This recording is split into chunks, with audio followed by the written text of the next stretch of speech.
আমাদের একটা পরীক্ষার সময় ছিল, সামনে লোকসভা ভোট আসছে। আমাদের বুথে বুথে আমাদের কর্মীরা কতটা শক্তিশালী হয়েছে, কতটা ভয় পেচ্ছে না দুর্বল আছে। দেখলাম না, মমতা ব্যানার্জি আমাদেরকে ডিস্টার্ব করে ভেবেছিল প্রোগ্রাম করতে দেবে না বড় করে। তবে বড় করে না প্রোগ্রাম করে আমি বলছি সত্যি লাভবান হয়েছি।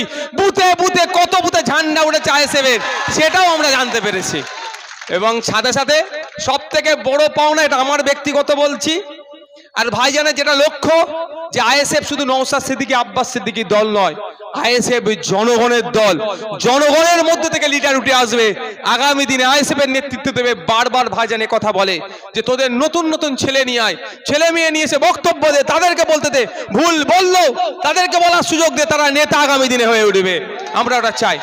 গত 21 তারিখে কি দেখলেন, মাইক লাগিয়ে হোক যায়, আমাদের তো নেতা তৈরি হচ্ছে। এখানে যেরকম আমাদের যিনি আমাদের সম্মানিয়া